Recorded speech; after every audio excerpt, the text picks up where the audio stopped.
Hello, everybody, and welcome to the review of Joker Folie Deux, I think is how it's pronounced. It's some French thing. So I did a poll, and because on my channel I am a big fan of democracy, I love the Republic, I love democracy, and the viewership clearly spoke, and the viewership said, Argent, we want you to review Joker 2.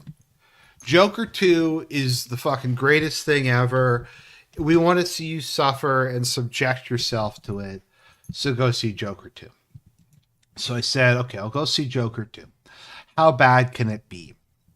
Now, to start off with, maybe to say something kind of positive about it, just off the top of my head, it's not as bad as Birds of Prey. Birds of Prey was way worse than this.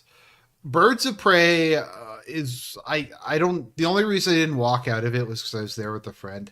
Birds of Prey was way worse than this. I will give that credit.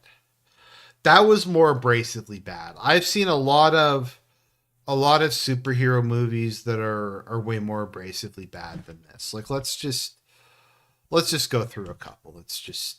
We'll get to what people come in. List of superhero movies.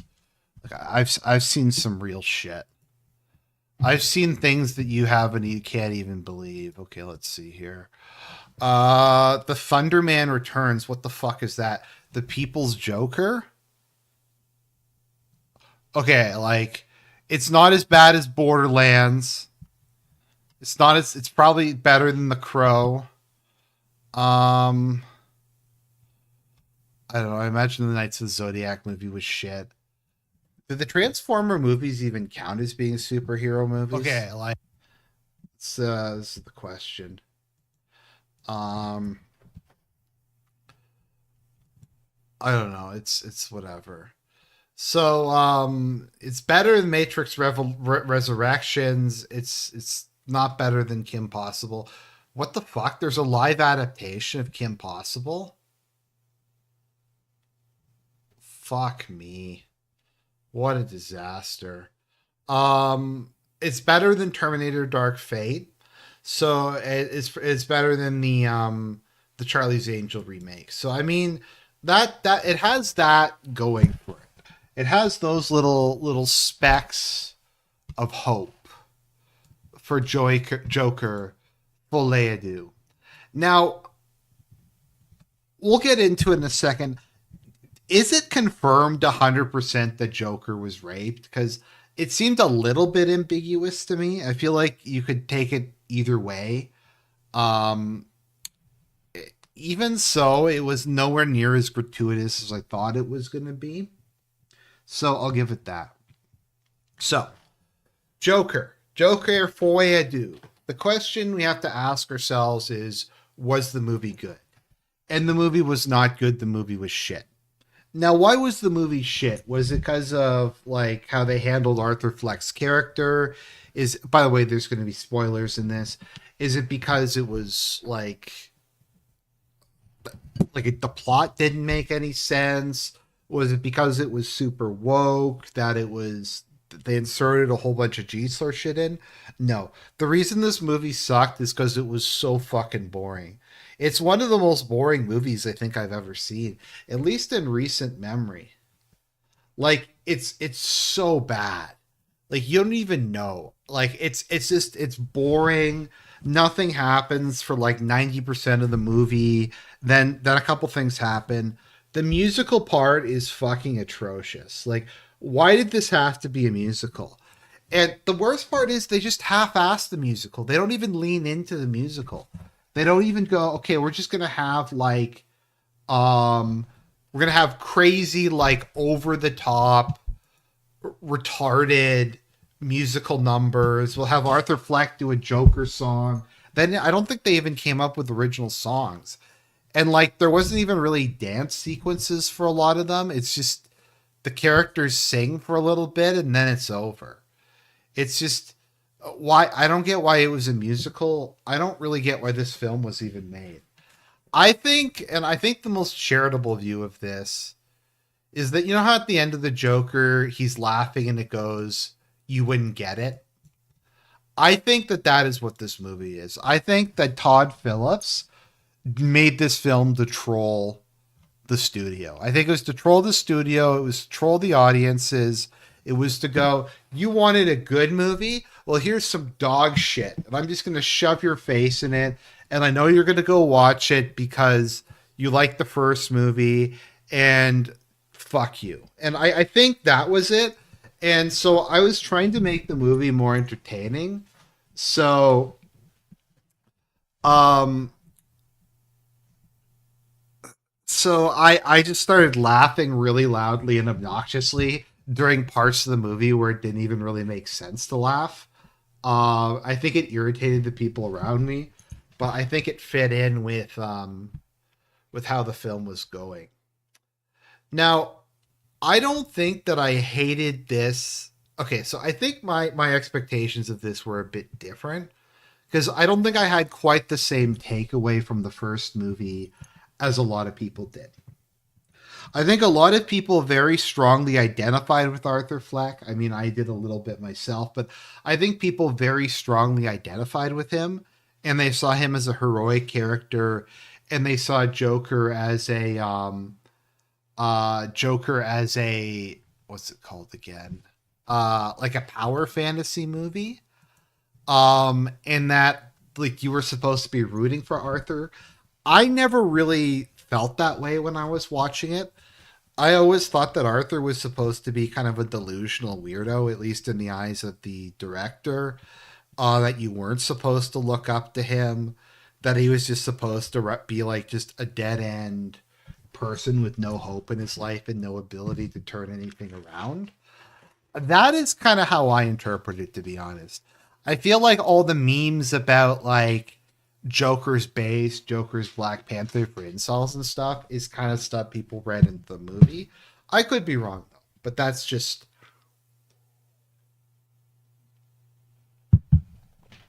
my ice cold take as to this film. So to me, this does kind of feel like a logical extension of the first film. The problem is the first film had like a plot. The first film's shit happened. There was like interactions. There was like character arcs and stuff like this. This feels like I don't even know how to describe this movie. Let's just start talking about it. Let's start talking about what this fucking travesty was. I will say this though, like it leaving the theater didn't make me feel dirty. Um, Not like some films I've seen recently. I'm trying to think. What have I seen recently that was really shit? I feel like there was something that was especially bad that I had seen recently.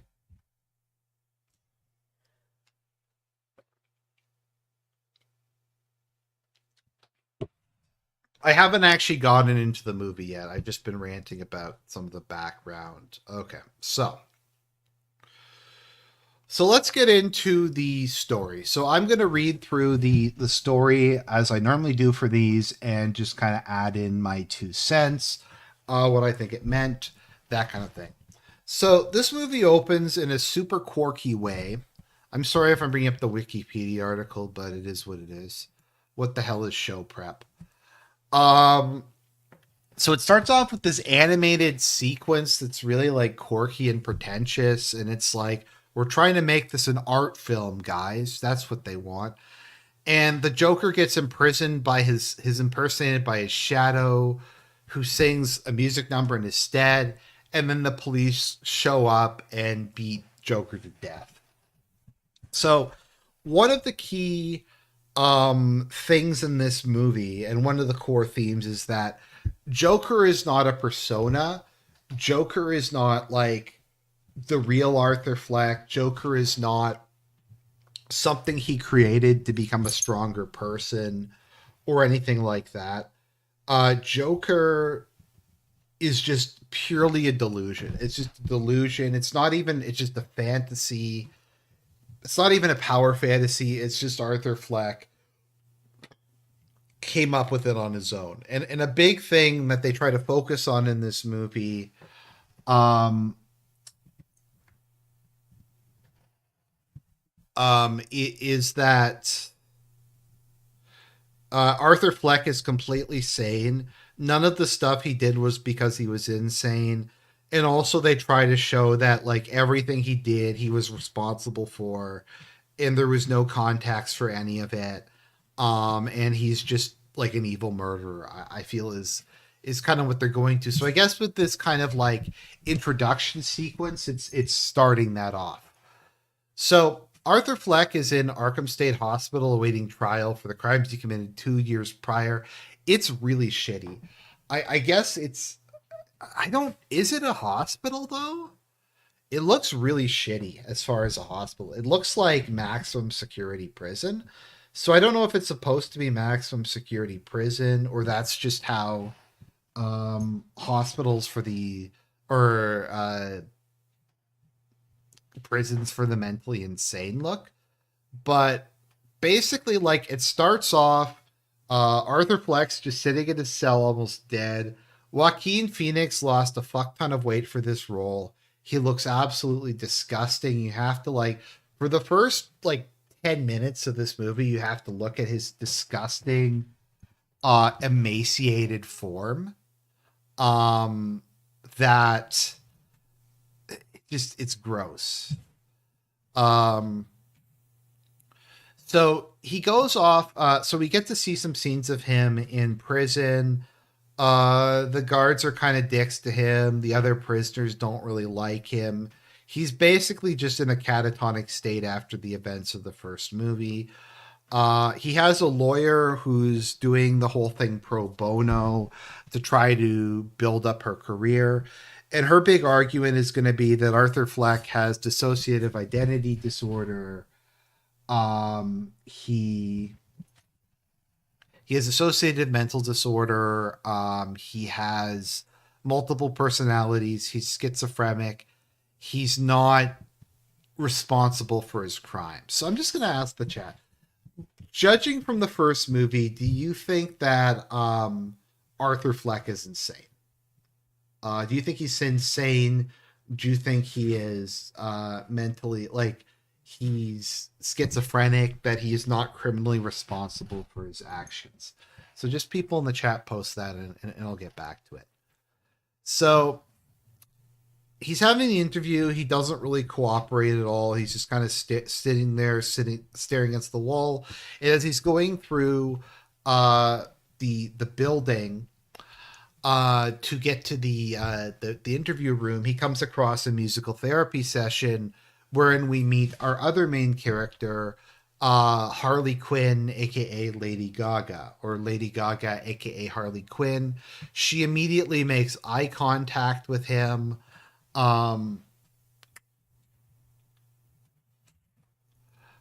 She immediately makes eye contact with him, and Arthur tries to do everything possible in order to get into the music group. So he's able to get into the music group and start to interact with her. And she tells him that she loves him, that she thinks he's like the greatest guy ever, that there's a shitty made for TV movie that she watched like 20 times. Um, she she tells him that she grew up in the same neighborhood as him, that her father used to beat her and died in a car accident, that her mother is abusive and involuntarily committed her. And she basically tries to say that she had a very similar life to Arthur, and that she understands him and she's maybe the only person who possibly can understand him. So Arthur very quickly starts to fall in love with her. Now he gets thrown into solitary, and we have a scene that I can't really tell if is a hallucination or not, wherein uh, apparently Harley gets the guards to sneak her in, and Fleck has sex with her. Obviously, it's a humiliation sex scene where he lasts for about 5 seconds. And later in the movie, Harley Quinn will say that she got pregnant. I still don't know how she got into solitary with him. the guards don't seem that incompetent. Maybe she gave them like a blowjob or she bribed them or something. I don't know.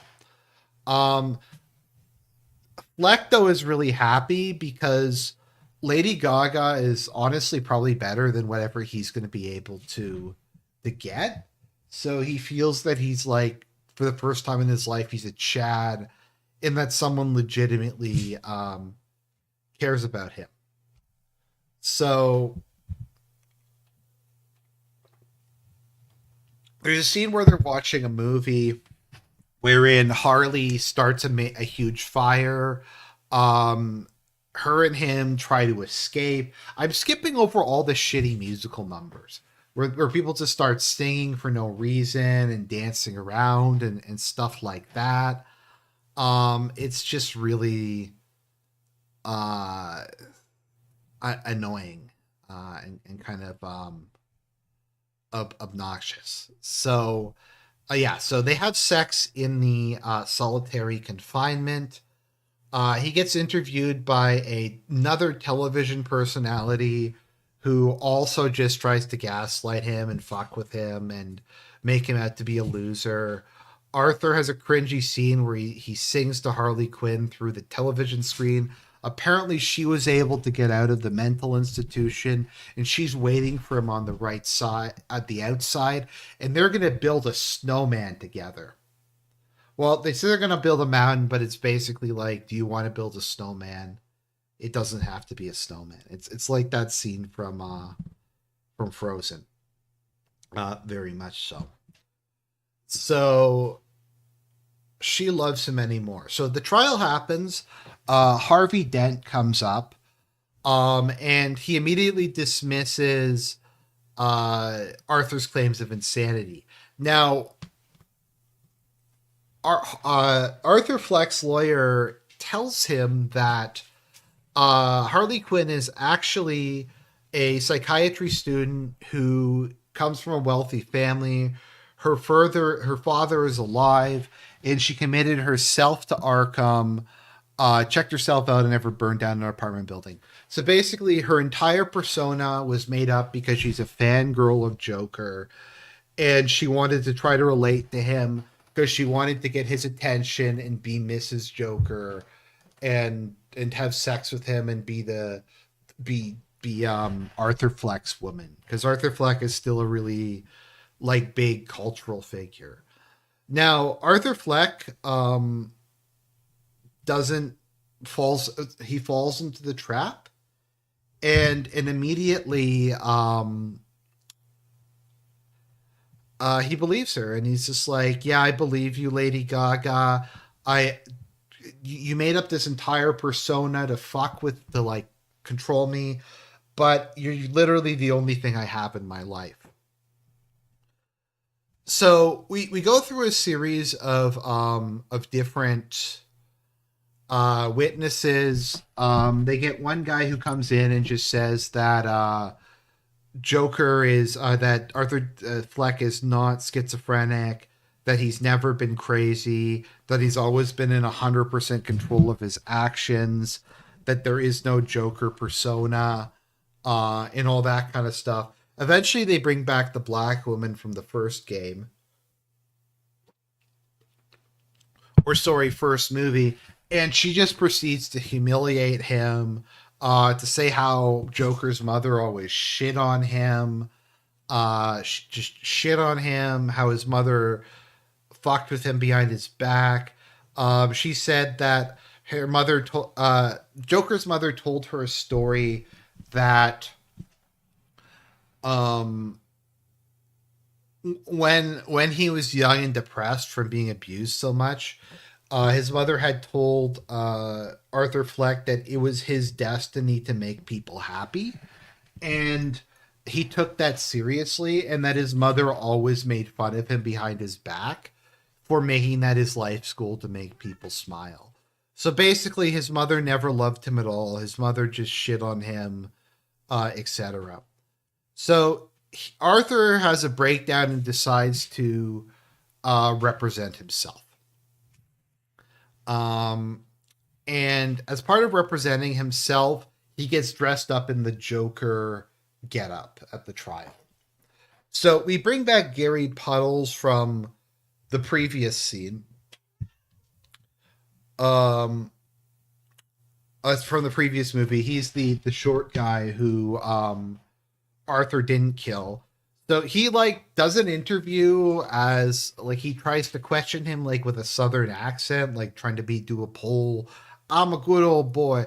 What is the question? So, well, I've never heard stuff like this before. Why are you saying these things about me? Um, so basically, Gary throws him under the bus. He says that he's scared all the time now. He can't go back to work. He's scared that Arthur's going to show up and kill him. It's destroyed his entire faith in humanity and stuff like that.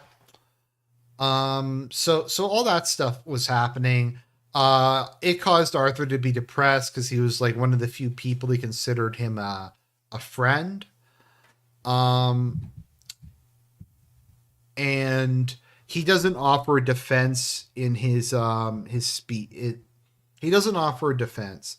He does, however, make fun of Arkham's guards, calling them fat and stupid, and saying they abuse him. So we get the scene then that's the controversial one where he's taken to the shower room by the head guard and two guards, and then he is brutally assaulted before being dragged back to his cell partially naked. So was he raped? Was he not raped? It's not entirely clear, to be honest. I think you can interpret it either way. I don't think it's entirely clear. Maybe it's implied, but not strongly implied, I would say. So Arthur's only friend on the inside confronts the guards um, and strangles, and he gets strangled to death. Then Arthur reminisces about the people he killed as Joker. So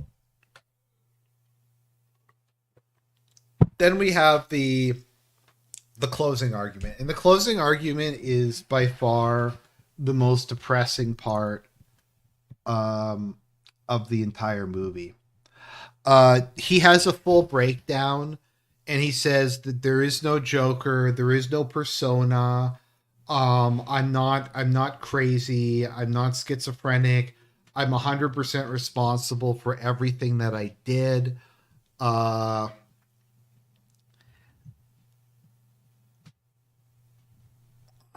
I'm responsible for everything I did.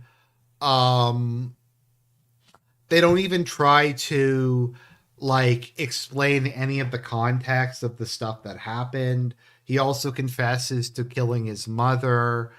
Um, and he just basically cries like a bitch. So Harley Quinn, he's not cool anymore. So she just storms out and abandons him in the middle of the trial. And Arthur Fleck thought that she legitimately was in love with him. And later, when he talks to her towards the end of the movie, she said, "The fantasy's all we had. I don't really care about you as a person. I just cared about being Miss Joker, and I lied about being pregnant. So fuck you." So he's about to be convicted. The jury finds him guilty, but a car bomb blows up, and he's able to escape the courthouse. Um, two of his fans help him escape. He flees from them though to go, like I said, talk to Harley Quinn on the stairs from the first movie. She just says that he's not Joker anymore. She doesn't care about Arthur Fleck. Arthur Fleck's a loser. Arthur Fleck gets returned to Arkham. Um, and then a young inmate approaches Arthur and begins telling a joke, and then yells, "You get what you fucking deserve," and stabs Arthur to death.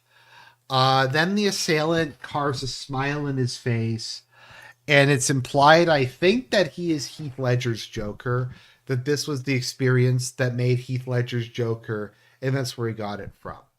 So ultimately, Arthur Fleck dies in prison with no friends, having completely lost whatever clout he had, having lost all his uh, mileage as a public figure, with no one respecting him, with people just basically thinking he was a weird incel loser. Like that, he was basically Elliot Rogers. Is how the movie ends. Um, so that is the Joker too. Um, there is no there is no, what's the term, catharsis. There is no redemption. There is no like ending. There is no character arc. It's just that Arthur Fleck has a little bit of hope at the end of his life, and then it's completely crushed. And he's not a hero. He's just completely and totally pathetic. Um, okay, a Chopin keeper says she ends up choosing the shadow which she abandons, thus losing the woman. Hence, why the movie is red pilled on women, even black pilled. Yeah, no, I mean that is the case. I just don't think it was very well done. Like I get it. It's very obtuse. It's very obtuse that they have this introduction with like Joker in his shadow, and then for the rest of the movie, it's like, is it the Joker or is it the shadow? Um, but it's obtuse and it's boring. It's fucking boring, and I made it like my rambling summary made it sound way more interesting than it is. I skipped probably about like 40 minutes of god awful musical numbers of just nothing happening, of Joaquin Phoenix just looking disgusting in his emaciated form, of people just humiliating him. It's just kind of misery porn at this point in time. And once again, the message seems to be like he's an incel, he's a loser, um, and he had no hope of ever being better or being anything more. This was his destiny, um, and that's all she wrote. Uh, that he's not the star of his own story, etc. So I don't know if this is like a response to people like the first movie and saw him as an inspiring figure, or a guy who had kind of completed his character arc and come full circle and had become a stronger person. I don't know if the idea was to just shit on those people, or if this is or if this was him just fucking with the studio. Uh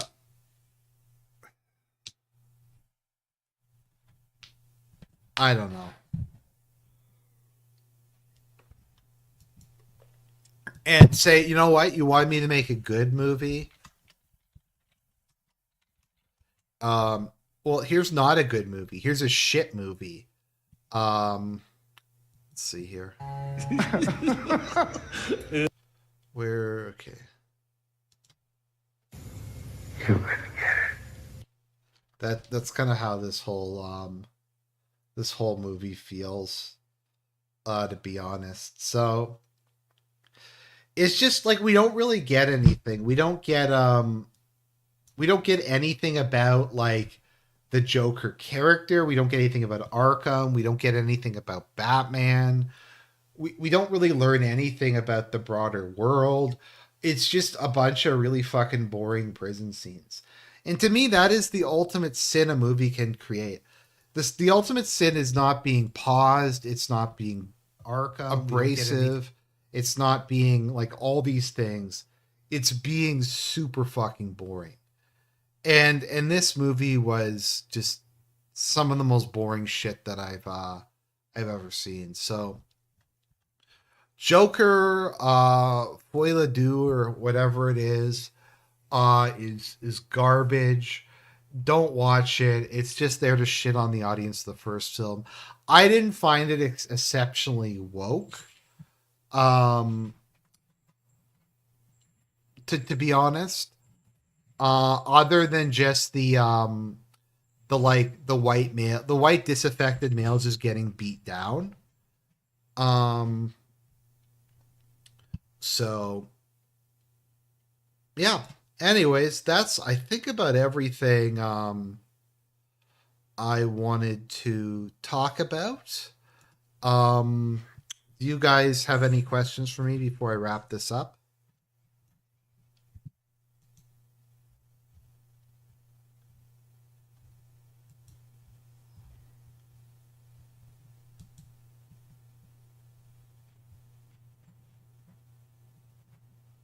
Okay, so I don't see anything else. So thank you for tuning in.